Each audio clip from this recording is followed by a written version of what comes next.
kimia apart kaka ndenge toza koyoka ndenge politique comme elengi. Comment on dirait match à vite à Imano? Comme elengi na ebisho. La paix a changé de camp. Ah bon? Baba komozala ba insomnie ba tebele mikolo yo. To ya consulter ba médecin comme makasi, surtout ba to FCC ba consulter ba médecin makasi. Pongeza te. Pongeza te pourquoi maître Joël? Facha melisa bango pe manatonga. Isolé. Ok tonga ndako na zamba. Ok banda na zele na lupango ndo futela lupango balito ba barrière partout. Omona ka sourire soko leki loboko kaka na loketo. Muto akufa na este Kabila ne communiquait pas. Les choses ont suffisamment été modifiées et changées. Si les gens restent dans les fantasmes de Kabila FCC, ils sont encore dans l'oubli, dans l'histoire. Les choses ont évolué. Il faut passer à évoluer la stratégie na bango. Tout ce qu'ils sont en train de préparer, biso beto ba politicien de ko. Base la bor moko zoya na sima na kolobelo ko te kala mingi te ba moins de un mois lokite kolela batambola ki na mapara maboko na ebite trop ba ko simba ni na maboko ta ba ko tambola bwana na ko ebiso te wana na ko yaka kasoko ki tinku nde na ko ya ko ebiso ba mo na biso total on connaît la politique et que FCC ya Kabila bané bazo le FCC aussi c'est le passé. Cameroun aussi pèse. Non Cameroun il pèse dans le vol dans les tournements, c'est ce qu'il pèse. Azako pèse à Moïbi dans des tournements. Kabila c'est le passé. Les noms politiques, c'est la réalité. La politique a une Congo déjà ça rabadoni ya sika la politique lelo.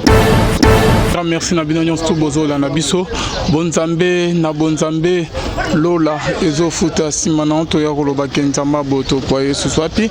Un grand merci na binonyo stubozo la nabiso de partout, mais un grand merci na bandoko ba benga rabiso ba komela biso ba soutenir vraiment musalo yo. Là je vois les pasteurs faits amis si à la bouche autorisée de l'Éternel depuis Zurich na filo mukwa ya motema ya bivense de homo depuis Londres pe na mama Gisèle lukelo motema papa Emmanuel na Boston frère papi konge na nzama lola amona yo bonzambe na bonzambe yesu nde mosuki Slimane triomphe jamais na émission le tozana ne tozali na maître Joël qui tenge oboyebi très bien to me ko soba moi masole bele. Shalom maître.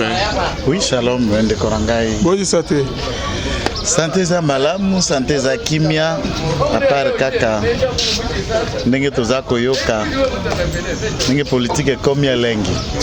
Comment on dirait match à vite à Imano? Comme elengi na ebisho. La paix a changé de camp. Ah bon? Baba komozala ba insomnie ba tebele mikolo yo. To ya consulter ba médecin comme makasi, surtout ba to FCC ba consulter ba médecin makasi. Pongeza te. Pongeza te pourquoi maître Joël? Facha melisa bango pe manatonga. Maître Joël qui tenye bande au bazo na biso par rapport avant que to kota na mozindo ya émission na biso. Pourquoi à chaque fois ils allaient à la première fois c'est au bolingi invité Martin Fayou na parquet boya toujours ko annuler invitation et là on na banque ça beaucoup mo banga comme pour l'eau tonde ni so ka sangisi bande kuna ye basangani na ba militant na ye que baya ko accompagner na parquet bino bobani bo annuler na bino bolobi que non eza bino te mutu botina ki invitation ezali bisote ba magistrat bo annuler que ayate bo komi ko benga ye que non bo ba mo net que bozo bondela ye ndenge moko na ba expliquer que général kasonga a benga que azo bondela ye que bo misa peuple bo yate bo na bo blo mo ya bon. Bon de Calvin. Il faut d'abord to mega ko planter les points. Biso tango zolo ba biso moi je ne sais pas. PPRD IDPS on a le ballon de manière générale. Ba parti nyo so FCC na idna ba parti nyo so na cash. FCC cash moto moko te. Oya fundi fayo. Ah bon? Bon, ça, il faut qu'on précise. C'est pour la deuxième fois. Non, je vous dis, nous, comme politique, nous avons porté plainte contre Fayoulou Azalité. Plainte contre Fayoulou, où ils ont fait le débat Mikoloyo, ezali ya société civile, une association sans but lucratif. Lokola bava de Samba, lokola bazado, lokola ba Sergili, ba organisme wana ndenge ezalaka Fura, Amani, Lucha, Filimbi, des histoires comme ça. Il n'y a pas un parti politique qui est le nôtre, et ça, avocat, la structure très bien identifiée, qui va déposer plainte contre Fayoulou. Je ne connais pas ce genre de plainte. Ça, c'est un. Deux, pouvoir judiciaire. Na exécutif place président de la République comme institution Ezali, exécutif vous a dirigé na PPI Lunga Ezali. Nous n'avons pas des injonctions, il y a coupé ça na justice par rapport à Martin Fayoulou ou par rapport à un autre citoyen congolais. La justice, nous cherchons et nous prenons. Pourquoi la loi Gari Sakata Minaku et Zouaki blocage Nabiso? C'est puisque nous avons refusé de caporaliser justice. Justice est comme Maganase à Bokondi, à ministre et à justice, à couper sa bango d'Itaraba injonction. Nous voulons que les juges, les magistrats du parquet, agissent en toute indépendance. C'est du pouvoir au parquet à enquêter, il y a Bengana no Sengela Bengama. Et nous, les politiciens, nous devons aider la justice à être vraiment très indépendante.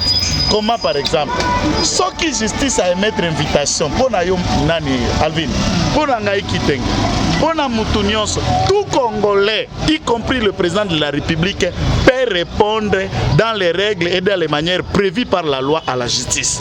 Peut répondre, je dis bien, j'insiste. Il ne faudra pas qu'on présente devant la face du monde qu'il y a une couche de Congolais, il y a une catégorie de Congolais, député soit-il, président d'un parti politique soit-il, originel d'une telle province ou d'un coin soit-il, ne peut pas être appelé à la justice, alors que tous les jours, Moutuka Makala est autant de comme Maba Kongomani, Kuna Namakal. Et il y a d'autres Congolais qui ne peuvent pas aller. Et c'est l'image qu'on a voulu nous faire comprendre ici. Puisque c'est Kamere, on ne peut pas. Puisque c'est Fayoulou, on ne peut pas. Puisque c'est Gédéon Kyung, on ne peut pas. Puisque c'est Yuma, on ne peut pas. Puisque c'est Pascal Saïba, on ne peut pas. Non. Puisque Basiba Messani Sabiso, Bakangaka chauffeur, Bakangaka moto à moto, Bakangaka logo langai, Bonako, Loba, les journalistes Bakangi. Ba papa député, na papa ministre, là, ba Messala Kokota Bolo côté. Les choses ont commencé, Bango peut Bakomokota Kumba, les Pevungule. C'est cette nouveauté-là, tout le monde n'a pas encore intégré dans sa tête qu'on peut voir un kouloun en cravate et paquet makala. Dites-moi, Ndeko Nangai, plainte, na invitation, qu'est-ce qui vous dit ce qui m'a fundi aux anators? Qu'est-ce qui vous dit ce qui m'a fundi aux ana raison? Une plainte, ce n'est qu'une intention que quelqu'un a contre vous. Et la justice peut vous innocenter, par exemple. Mukuna Kangama Kita, Fundami pa Kangami. Soukana Tangu 3 mois, 4 mois après, il a été innocenté par la justice. Il n'y a pas que Mukuna, il y a beaucoup d'autres personnes qui sont condamnées, qui sont innocentées. Mais ces Fayoulou, tout comme M. Théodore Ngoï, peuvent être appelés à la justice puisque ce sont des citoyens congolais. Et article 12. Il y a constitution na biso et le biba congomani biso nyoso tozali ego devant la loi devant mibeko congomani wazali kolo ya moninga ya lite liboso ya mibeko droit ezali ya ba député na ba sénateur ya président parti politique ya opposant na ya citoyen pambate. Nous tous nous pouvons répondre à la justice d'une certaine manière et dans les règles prévues. Ça c'est important. Maintenant, est-ce que Ndeko Kasongo général azali porte-parole ya parquet? Ndena akokamo. Ngana ebi ali policier. Police soka okanga mutu asambisi si manatango akotinda ngo na parquet po parquet de balice autorité hiérarchique nae comme police judiciaire. Mais tango procureur général a saisi par une plainte. Abani ko poser ba acte d'instruction pas inviter ba concerné pas ko kakosambisa lisusu aye balikamangoni ba fundeli bato. Et les communiqués ou les réponses, c'est des questions que le parquet doit répondre. Et comme Bimela Bisso la police, écoutez un peu. Dans un état de droit, ça ne se fait pas comme ça. C'est comme si Martin comme intouchable. En chaque fois que Bobeng c'est Bazobang. Martin, il est important pour des pas de danse. Le petit poisson est devenu trop grand, maître Joël. Oui, c'est un député quand même. Mais il est devenu très grand, maître Joël. Bien sûr, Martin Fayoulou Azalaka, député provincial pendant 12 ans. Depuis 2006, il a toujours été député provincial. C'est maintenant qu'il a eu la chance d'être élu député national à Koli quand même. Il est devenu maintenant député national. C'est quand même qui a grandi. C'est un élément important. Quelqu'un qui a une assemblée provinciale a comme une assemblée nationale.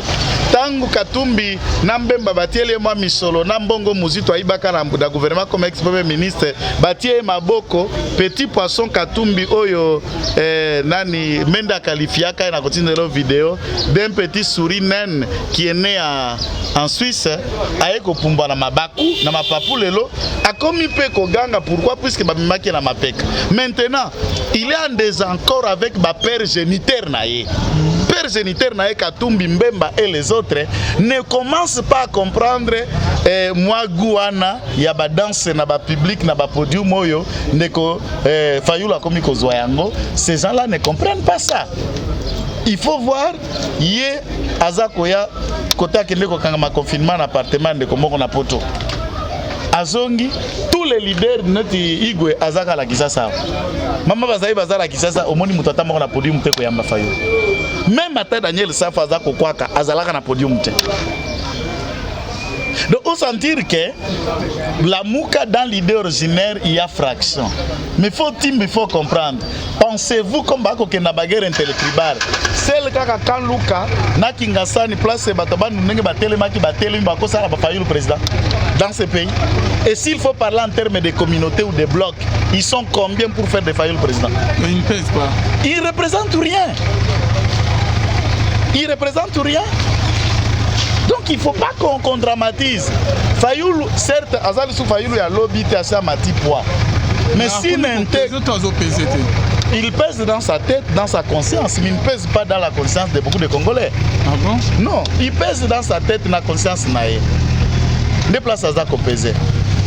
Maître Joël, quittez votre réaction. Félix Tshisekedi critiqué pour sa présence au mariage du pasteur Laure Lombo et Eunice Dalo Lombo. Tandis que kuna bandero na biso na uturi bazo boma ba ontongo midi pourquoi? Votre réaction, comment oppose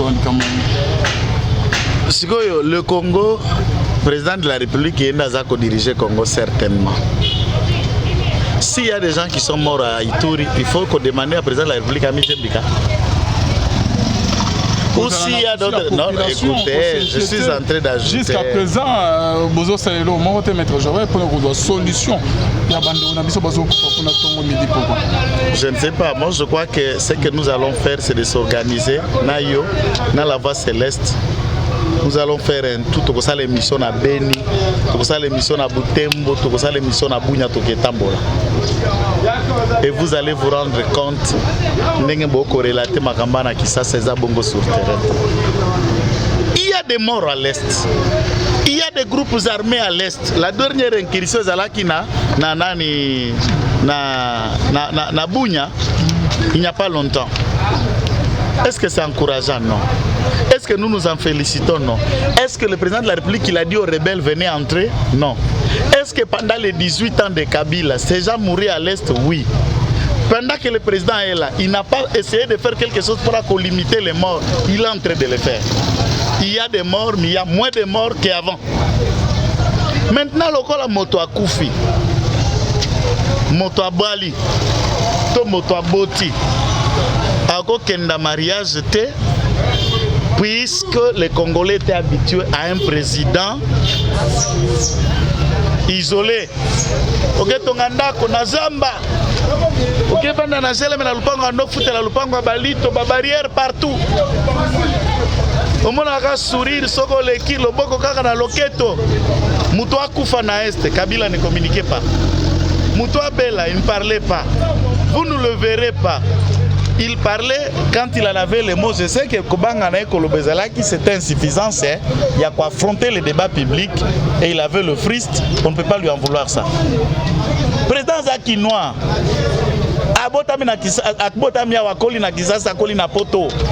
c'est un président près de la population.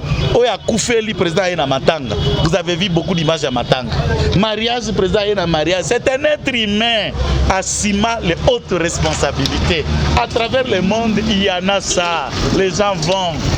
Mais ça n'est pas un président qui ne peut plus fêter, qui ne peut plus venir à l'église, qui ne peut plus débarquer dans un kilt net à la chemise avant d'y n'aban. N'a qu'à par Roland Dalo, ils n'ont jamais eu ça. puisque pendant 18 ans Kabila goyaka na kilte soki ba sa la messe de requiem à mémoire ya mort à musée donc on a na kilte wana puisque ça musée jour mémoire ya mort à Lumumba comme on a été mémoire à mort à Mobutu comme on a été et tant d'autres martyrs.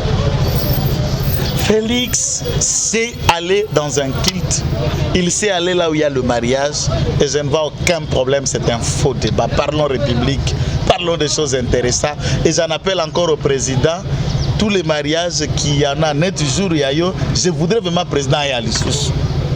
Tango Kobala, je voudrais vraiment de quoi Alvin, Maman Denise Kuna Kotope Nangambo.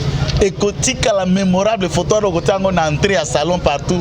Vous imaginez la joie de ces Congolais qui a été honoré par la présence du président dans son mariage. Eh va Congolais va mité mama bé. C'est comme si Sokayaki na mariage en déconote ya yo moko tonga kokwa kolawana. Comment les gens arrivent un peu insensibles jusqu'à ce tel point? Non. Maître Joël Kitenge, Maître Joël Kitenge, par rapport à Bande Obazola Nabiso, sommet ministre sommet Salama na goma Maître Joël Kitenge, bamoni ba reportant on que ministre sommet et but n'anglais allait pour que retrouver solution ya Bande Onabiso bazo kufatongo midi pourquoi côté kuna Maître Joël Mokonzambo ba reportant pourquoi tandis que Bande ko bazo ko ba toujours na ko boma ba ko kufa kuna. Il y a beaucoup de priorités, le président a les raisons utiles oya ke ko reporter ministre sommet wana et son bureau certainement va se pencher sur la question. Il faut aussi savoir que je communique pour les cases, mais je ne communique pas pour la présidence, parce que je ne fais pas partie de la présidence ni du gouvernement congolais. Donc je donne mon point de vue de communicateur, d'analyste, de politique et de juriste. L'État a beaucoup d'exigences que Otoa Komona. Je crois autant emporter tant que profiler le fond. Il y a report, il y a sommet, nous allons vous faire savoir de Korangaï. Mais bande côté kuna na goma balobaye que non avant Fatia que ne kuna il faut amener la bango caméra libérer caméra. Yo moni li kanisa ndenge ni c'est comme si le Komoro salami wana na caméra en complicité na bande ya FCC na habite so la na message ya ba jeune oyo ke ba telemaki ko tamona nzela ko lobake il faut ba libérer caméra avant que sommet wana salama Fatia akoma kuna. Yo moni kanisa ndenge ni Maître Joël. Ba ko telamis ba ko zela mingi. Caméra a déjà condamné un peu bas. Avant le ganga bongo babenga caméra ba ebisaye yope avant Fatia libéré yo kamata 57 millions ba congolais zongisa yango. So azongisa yango ba libéré. Siko mbongo na biso ekei bandako ba policier na bambile tikali bongo puisque lui est caméra ça veut dire quoi que on blague ces gens là ce sont des badauds. Maître Joël qui bando muso ba komera ki biso koyeba par rapport à caméra na bandoro ya FCC et dans le logo morote que bazo prépare au que vous avez surpris Maître Joël Kitenge ape fayu la koti makamongo kumo bazo préparer wana te o peut-être que bino boza ki di baboya rozala surpris kumo bazo préparer contre Fati caméra ba fayu na surtout bandoro ya FCC ya Kabila. Fayulu ne pèse pas politiquement, il représente rien. Alors ceux qui pèsent n'est que FCC ya Kabila bané bazo. Le FCC aussi c'est le passé. Caméra aussi pèse. Non, Kamer il pèse dans le vol, dans le détournement, c'est ce qu'il pèse. Azako pèse à Moïb, dans le détournement. Kabila, c'est le passé. Les lois politiques, c'est la réalité, la politique a une nouvelle. Congo déjà, ça rabadonne, il y a six la politique, les lois. Est-ce qu'il y a 5 à 10 ans, on parlait de Félix. Les choses ont été modifiées, même à ton opposition. Changeons le tournons la page. Ce qui n'a modifié Malobanangaï, je peux demander, tu vas comprendre. Prenez le cas, il y a qu'à imaginer Fayoulou d'aujourd'hui et le Fayoulou de 3 ans, 4 ans. Il représente quoi? Et il représente quoi aujourd'hui? Les choses ont suffisamment été modifiées et changées. Si les gens restent dans les fantasmes de Kabila FCC, ils sont encore dans l'oubli, dans l'histoire. Les choses ont évolué. Il faut passer évoluer la stratégie na bango. Tout ce qu'ils sont en train de préparer, biso pe toi ba politicien de toi ko vanda, toi ko réfléchir, toi ko préparer et nos préparatifs sont là. Basé la bor moko zuya na sima na kolobelo ko te kala mingite ba moins de 1 mois lo kite kolela batambola ki na mapara maboko na ebite trop ba ko simba ni na maboko tamba ko tambola bwana na ko ebiso te wana na ko yaka kasoko ki tinku nde na ko ya ko ebiso ba mona biso total on connaît la politique et nous réfléchissons et bango pe ba na droit à réfléchir pe côté à stratégie na bango. C'est ça la politique, c'est ça même la vibration politique. Nous ne les empêchons pas de réfléchir, tout comme Montagne ne peut pas nous empêcher, tout comme Fayoulou. On ne les empêche pas de réfléchir, de tenter leurs tentatives. Peu importe la voie qui qu'on emprunter yango. Bisope, nous sommes dans notre en train d'emprunter. Mendeko. Et puis les Camboya à Chebea.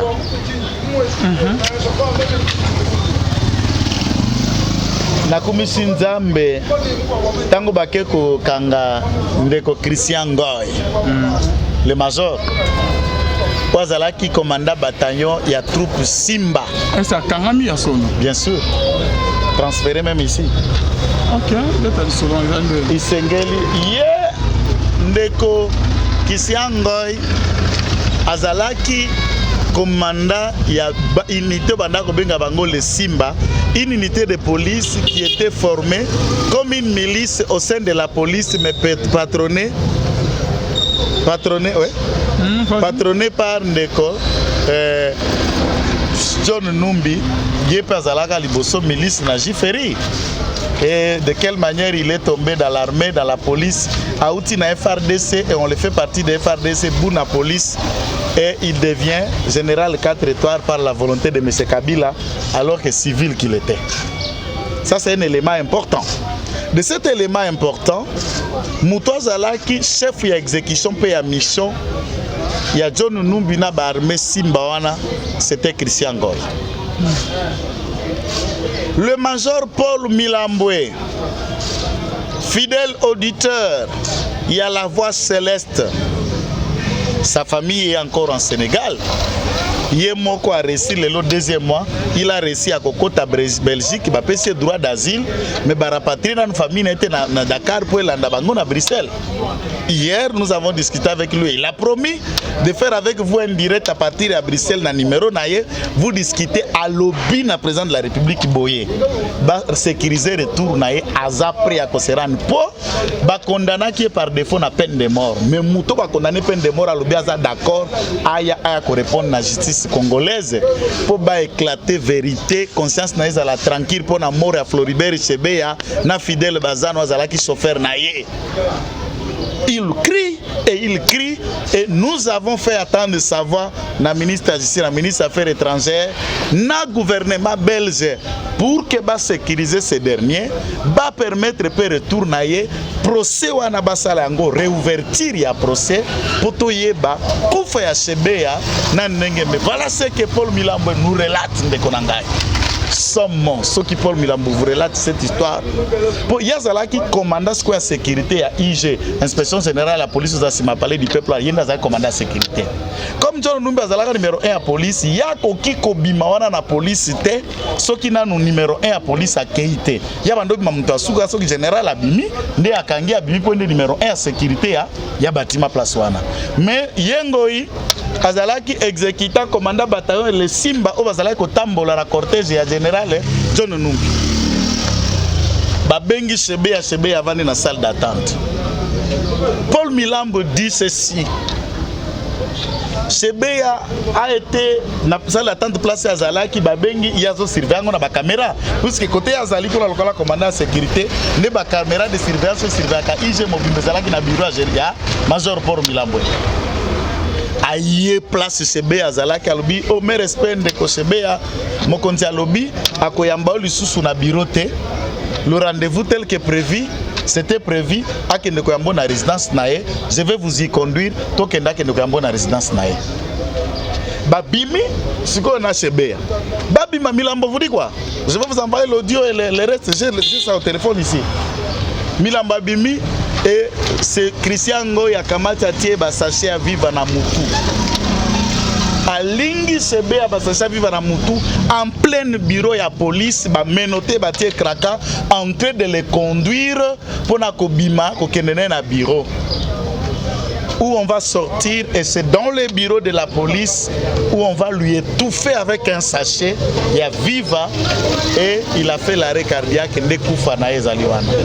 bakamati fidèle bazana na bureau bazui bakati kati ye misuni bambwa basien policier bazala na cage simakuna bapesi nzoto ya fidèle bazana na bambwa et c'est pourquoi on ne retrouvera jamais son corps.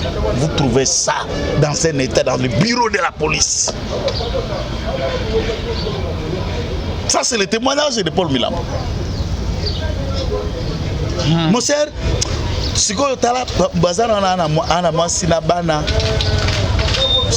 vous imaginez ces gens-là doivent mourir pour le droit de l'homme, pour le combat de l'homme, pour dénoncer les éléments. Maintenant, qui de John Numbi, qui de Kabila, qui de Aïe a commandité un tel assassinat et farce y a procès à Bakanga, Daniel Moukalai, tout ça, pour qui ce sont des exécutants. On doit découvrir la vérité pour comprendre John Numbi, il l'a fait au nom de qui. Et d'après Kisango, il a expliqué à Paul Milambo que non, c'est la haute hiérarchie. N'est-ce pas? Ndeba Kendeki, ko kende ko pesa ye ordre pour asala nini a signifier yango ndeko nangai oko asuta ngota na suka puisque oka audio ya Paul Milambo ye moko oko asuta ngota na suka deuxième numéro donc c'est un peu compliqué. Vous regardez, nous attendons de la justice congolaise que John Numbi réponde, que Christian Ngoy réponde, que Paul Milambo soit rapatrié, que nous comprenions de John Numbi, de Kabila ou d'un autre Congolais qui aurait commandité dans le bureau de la police. On tue quelqu'un pour ses convictions, pour un combat. Entre-temps, les gens présentent ce régime de Kabila comme un régime démocratique. En quoi ces messieurs peuvent être démocratiques et en quoi on peut faire des crimes capilés comme ça et aussi au vu de tout le monde. C'est pourquoi Paul Milambo, qui surveillait sur la caméra de surveillance, a été la bête à abattre pour faire cesser des traces. Pas vérité, bimi Paul Milambo na bimi siango. On a koloba na koloba Paul Milambo na bengi biso alubiango. Puis aloba yango na ba émission belé. Maître Joël, mais ce qui nous fait encore beaucoup plus mal, c'est que ces mêmes personnes, ces mêmes gens sont tous protégés par l'actuel président. Le président ne protège que... accord, on a vu, non, il n'y a aucun accord. L'accord qui est ici, vous devez le savoir. Cet accord dit ceci. Kabila, Nabatunayo, vous avez eu la majorité de la manière que vous avez eu par Nanga, la CENI et Cour constitutionnelle. Président Félix Nabatunayo, vous avez eu la présidence, Sénat minorité à député qui par Nanga et la Cour constitutionnelle. Pour diriger l'État, mettons nos forces ensemble et nous créons cette coalition qui s'appelle FCC-CACH. Voilà le seul accord qui existe. Kabila n'a aucun accord avec Félix secret. Et j'ajoute, Kabila n'a jamais fait du président Félix président. Et j'insiste, s'il en avait le pouvoir, il fallait qu'à ça l'ande Chadari. Il ne l'a jamais fait et il n'a aucun pouvoir pour faire de quelqu'un président. S'il pouvait, il pouvait faire Chadari. Merci beaucoup, Maître Joël Kitenge. Merci beaucoup. Du solo, il y a un conteneur, il y a Maman Olive Lembe. Botiki et l'équipe Ezakaka. Non, le problème est que l'IGF a fait de calcul. Après calcul et exploitation, il y a Bambonga Baneko Fouta DGIT, DGRA, de douane, n'a exonération. La compagnie égale Ezako Zongi Sanamboka 800 millions de dollars que Basi Basali Yango déjà bordereau et à paiement que la compagnie égale doit dans la République démocratique du Congo. Plus que Mbongo il y a 100 jours. Maître Joël, si aujourd'hui vous décidez que vous frappez égal, Maître Joël, est-ce que vous avez combien de compagnies à Maman Olivier égal? Combien de ça dit ça? Maman Bazote, que zo ça biso parce que les fournisseurs y a mounen après comme Morgamani. Oh d'accord. Écoutez, je comprends. Bilor est moins cher, Bakui c'est moins cher. Voilà, ma papa c'est moins cher par rapport à Banikoshi Ataba. Et voilà ce que tu veux m'expliquer. C'est une aberration pour les Congolais qui pensent que Olive Maman, Olive Azo est débinoté. 800 millions de dollars. Voilà 800 millions, Ezakakaya, impôt, dégérade, contribution à douane. Et sali égal pendant cette période, sali est forfait à 800 millions et à taxes.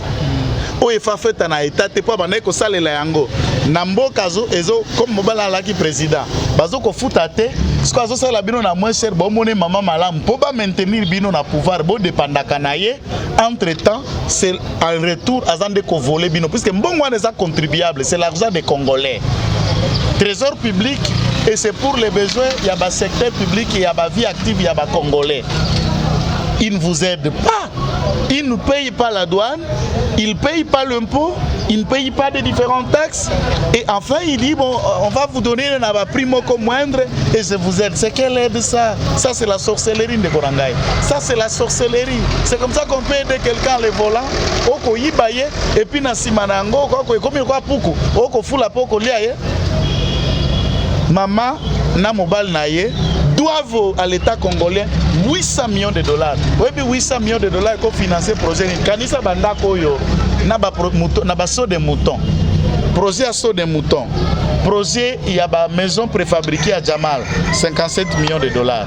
Projet à saut de mouton, l'ensemble du projet est en train de coûter à peu près 300 millions de dollars des projets à 100 jours. L'ensemble de tous ces projets, mais quelques réalisations sont là.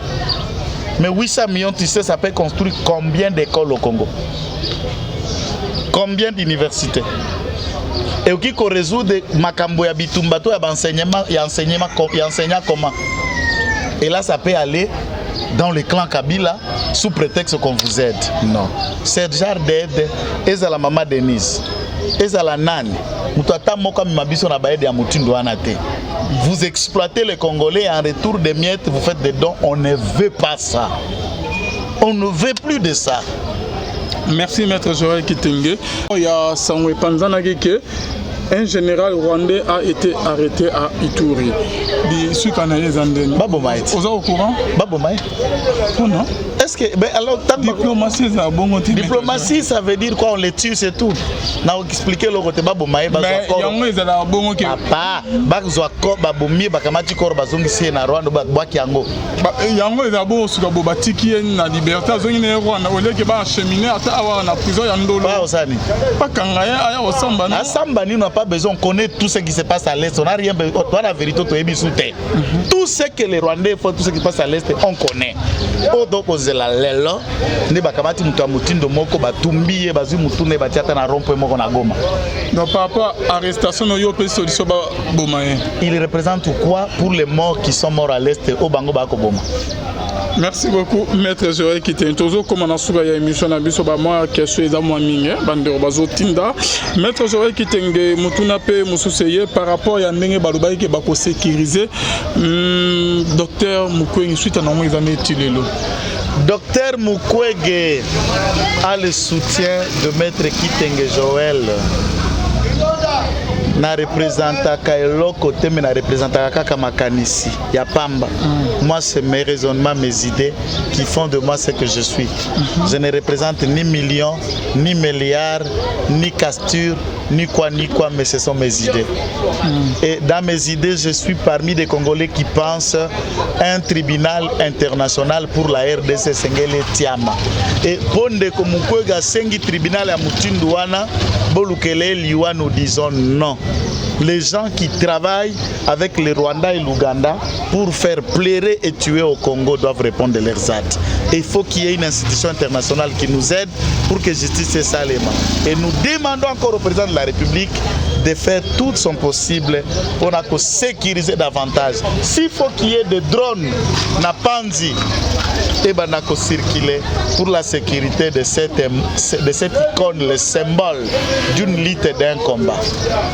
Merci beaucoup Maître Joël Kitenge. Vous allez mettre avocat par rapport au combat au comité à niveau que Daniel Saf azo finga Mike Mukeba azo finga na Daniel Saf azo lobake zana yo kiso lo moko na yebi angonyonso azo à côté vraiment bakati mo ya makati wana Maître Joël par rapport ya Binoba Oboleka na TV kopesa biso maye les réactions na cause année par rapport ya combat na bon comité na niveau yo te combat na bango et comité na niveau là puisque bana mbuka va découvrir baza banani exactement puisque c'est de l'abondance du cœur que la bouche parle oui puis na minokoti na mitema na bango C'est comme ça que les Congolais doivent découvrir. Mais je crois que Toza, ça là, combat d'idées, en esprit d'homme d'État, il y a certaines choses qui ne doivent pas être dites dans le public, même en tant que ça la ndengeni. Abala nani, mama mutindo nini, azala ndengeni, ou azala na infirmité, ou abeladia mo azala nini, nous faisons les combats d'idées. Moi des fois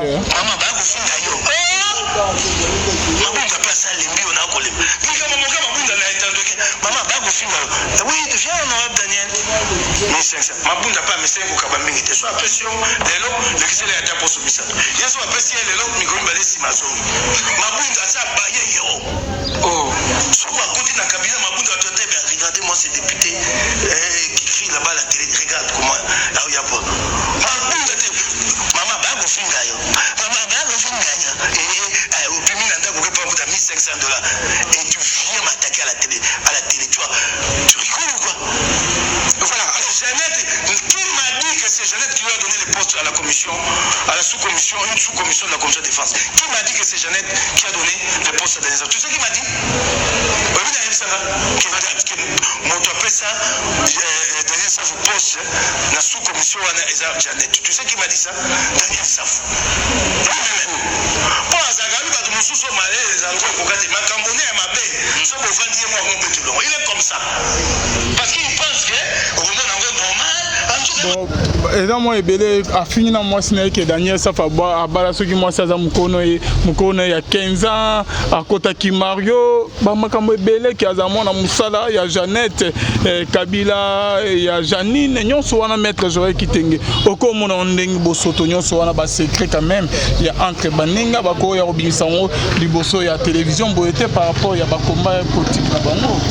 Ngana ebisaki omoni bato ya bana poto ebele ba mususu ata soki amoni ngana video komona moko asepelaka na makanisi na ngai te puisque hier to defendaki bato ebele to defenda makambo etali ba débat ya ba viole contre ba pasteur ya ba boye o ekendeki o bakakaki musicien o ba image ya bolumbu ya boye.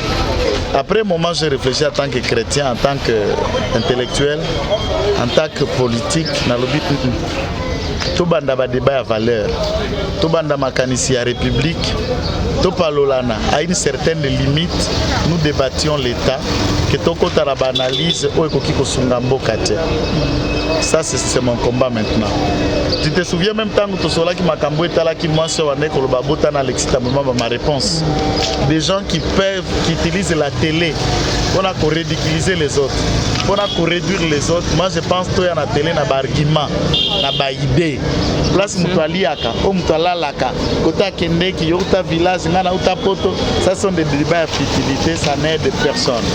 Moi je conseille à mon aîné Mike Mukebai, Daniel Safou c'est quand même un proche, hein, tout se reconnaît très bien. Il va essayer à regarder de faire le choix entre la politique, entre la dignité et une sorte de comportement que vous allez qualifier de comportement de voyou.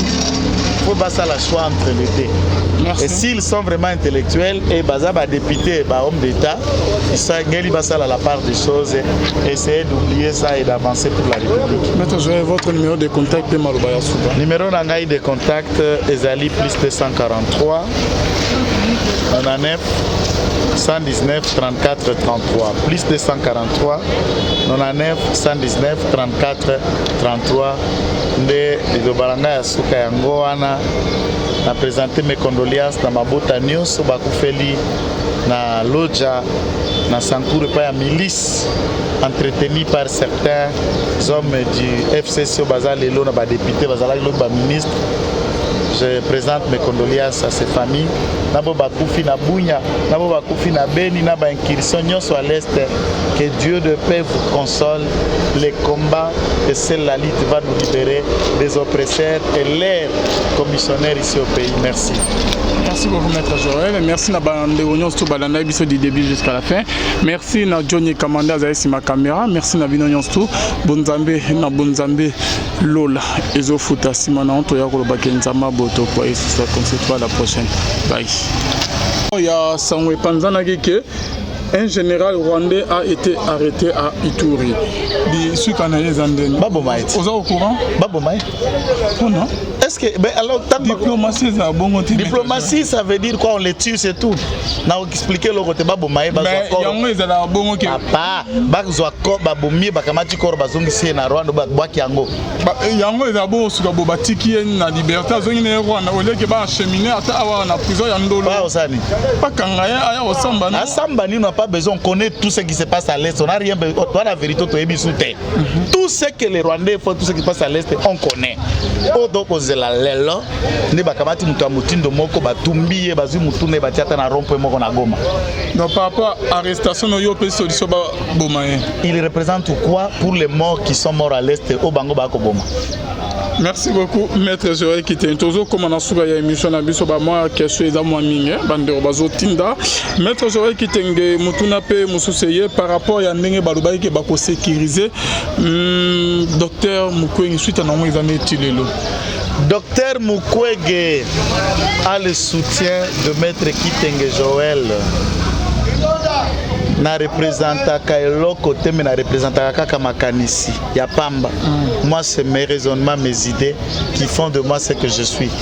Je ne représente ni millions, ni milliards, ni casture, ni quoi, mais ce sont mes idées.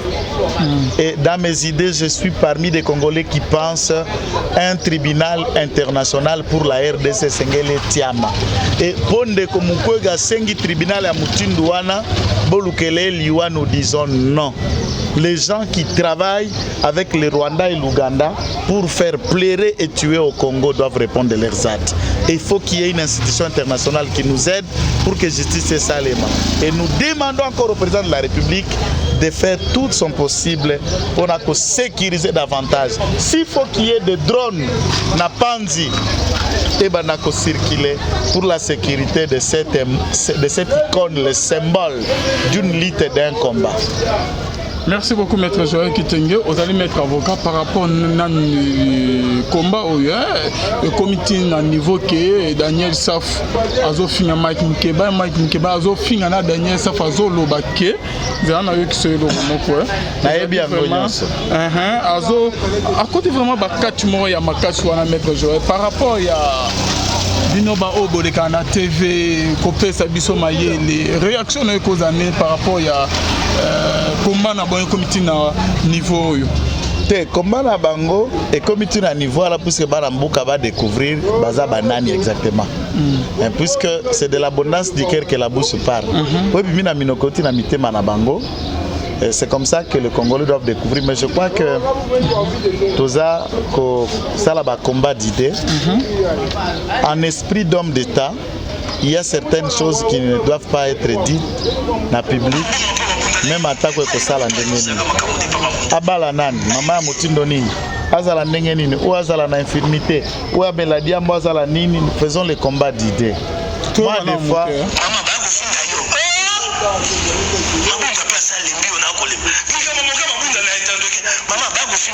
Oui, viens honorable Daniel. Mabunda pas mais c'est un kabaming te soit pression lelo le kisele ya tapo somisa. Yeso apesi lelo mikoni bale simazo. Mabunda ça baye yo. Oh, so quoi côté na kabila mabunda tote bien regardez moi ces députés qui crient là-bas à la télé, regarde comment là où il y a pas. Mabunda te mama ba go finga yo. Mama ba go finga yo. Et au premier nanda go pas pour $1,500 et tu viens m'attaquer à la télé tu vois. Tu rigoles ou quoi? Voilà, alors Jeannette, qui m'a dit que c'est Jeannette qui lui a donné le poste à la commission, à la sous-commission, une sous-commission de la commission de défense? Qui m'a dit que c'est Jeannette qui a donné le poste à Daniel Saf? Tu sais qui m'a dit? Qui m'a dit que mon top ça, Daniel Saf poste la sous-commission à Jeannette. Tu sais qui m'a dit ça? Daniel Saf. Pour la Zagali, mon sous-so malais, les Algos, pour gâter ma cambonne à ma belle. Ça pour vendre moi mon petit long. Il est comme ça. Parce qu'il pense que on est normal. Et là, moi, a fini dans moi, c'est que Daniel Safaba, à Balasso qui moi, ça Mukono, il y a 15 ans, à Kotaki Mario, Bamakambo Ebele, qui a Zamon, à Moussala, il y a Jeannette, Kabila, il y a Janine, et nous sommes à mettre Joël Kitenge. Au comme on a un bosoto, nous sommes à secret quand même. Il y a entre Baninga, Bako, il y a Robinson, Liboso, il y a télévision, Boété par rapport, il y a Bakoma, politique là-bas. Ngana ebisaki omoni bato ya bana poto ebele ba mususu ata soki amoni ngana video komona moko asepelaka na makanisi na ngai te puisque hier to defendaki bato ebele to defenda makambo etali ba débat ya ba viole contre ba pasteur ya ba boye o ekendeki o bakakaki musicien o ba image ya bolumbu ya boye. Après un moment, j'ai réfléchi en tant que chrétien, en tant qu'intellectuel, en tant que politique. Tout banda ba débat à valeur, tout banda makanisi à république, tout palolana à une certaine limite. Nous débattions l'État, que tout côté la analyse ou ekokiko sungambo kate. Ça c'est mon combat maintenant. Tu te souviens même tant que tu sois là qui m'a camboé là qui moi sur un école babota dans l'excitement ma réponse. Des gens qui peuvent, qui utilisent la télé pour ridiculiser les autres, pour réduire les autres. Moi je pense que la télé n'a pas argument, n'a pas idée. Place Moutoualiaka, au Moutoualalaka, Kota Kendeki, Yota Village, Nana Uta Poto, ça sont des débats à futilité, ça n'aide personne. Moi je conseille à mon aîné Mike Moukebaï, Daniel Safou c'est quand même un proche, hein, tout se voit très bien. Il va essayer à regarder, de faire le choix entre la politique, entre la dignité et une sorte de comportement que vous allez qualifier de comportement de voyou. Il faut passer la choix entre les deux. Merci. Et s'ils sont vraiment intellectuels, et Bazaba député, homme d'État, ils sont à la part des choses, essayer d'oublier ça et d'avancer pour la République. Maître Joël, votre numéro de contact est Malobaya Souba. Numéro de contact Ezali plus 243 99 119 34 33 plus 243 99 119 34 33 nde lilobalanga ya suka yango wana na présenter mes condoléances na mabota nyonso bakufeli na loja na Sankuru pa ya milice entretenu par certains hommes du FCC Bazalelo na ba député bazalaki lo ba ministre. Je présente mes condoléances à ces familles. Nabo bakufi na Bunya, nabo bakufi na Beni, na ba incursion nyonso à l'est. Que Dieu de paix vous console. Les combats et seule la lutte va nous libérer des oppresseurs et leurs commissionnaires ici au pays. Merci.